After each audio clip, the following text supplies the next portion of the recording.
So, Trump in his lame duck period.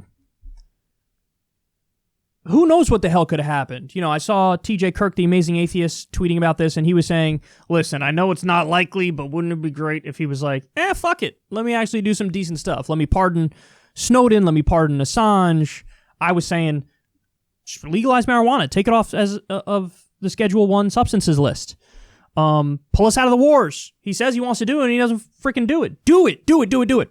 So it could go any way, right? Like anything could happen. The guy has no core. He's totally vapid. He has no real beliefs. If he wants to really cobble together a legacy at the last minute where he could brag about it, okay, do the things that are overwhelmingly popular that you actually will be able to describe as serious wins. Of course, this is totally unsurprising, but he's going in the other direction. So according to Axios, the Trump administration plans a flood of sanctions on Iran by January 20th. This is the exact opposite of what he should do. This is on the way out. The establishment says, oh my God, we need to finish with what our goals are. And their goals are, one of the things is, overthrowing the Iranian government and doing regime change. And so on the way out, they're like, okay, let's inflict as much damage as possible to try to squeeze that regime out of power. And so they want to do more sanctions. They're going to do, by the way, I don't even know how that's possible. What do you have? Sanctions on top of the sanctions?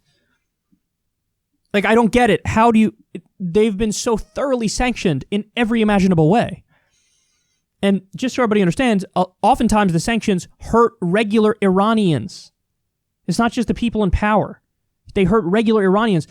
We've been sanctioning medicine going into that country. In fact, the International Criminal Court said, hey, United States, you can't sanction medicine. That's for civilians. And our response was, we can do whatever the hell we want. And then we chastised the court and pulled out of it and kept sanctioning the medicine.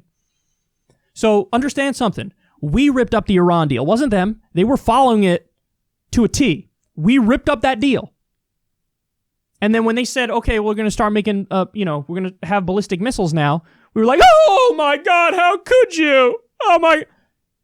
We pulled out of the deal. And then if they're like, okay, I guess we'll make some ballistic missiles, then you're going to chastise them? Should have stayed in the deal. So we pulled out of the deal. We started sanctioning them.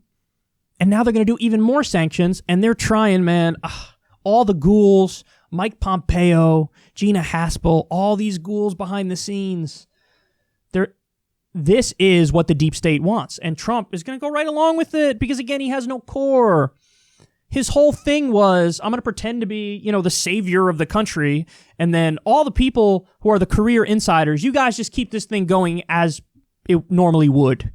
Wall Street run the economy. Neocons run the foreign policy. And here we are. Trump is still contesting the election, even though he has no hope.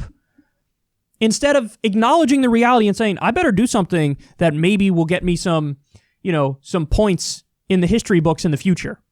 He could legalize marijuana. He could end the wars. He could pardon Snowden and Assange. He could do that. Instead, path of least resistance all day long for this cuck. And what is the path of least resistance? The path of least resistance is let the neocons do what they want, which is sanction Iran more. I wouldn't be surprised if we have another actual military conflict before he's out. So the pendulum is not swinging in the positive direction in the lame duck. If anything, it's going in the opposite direction because he has no core, he has no real beliefs, and now the establishment is going to run wild. And they're going to put us in a horrendous situation. They fear that Biden wants back in the Iran deal and would work out some sort of new deal with them, which he probably will, which is good. They don't want that. So they're going to do as much damage on the way out as humanly possible. This is a worst case scenario.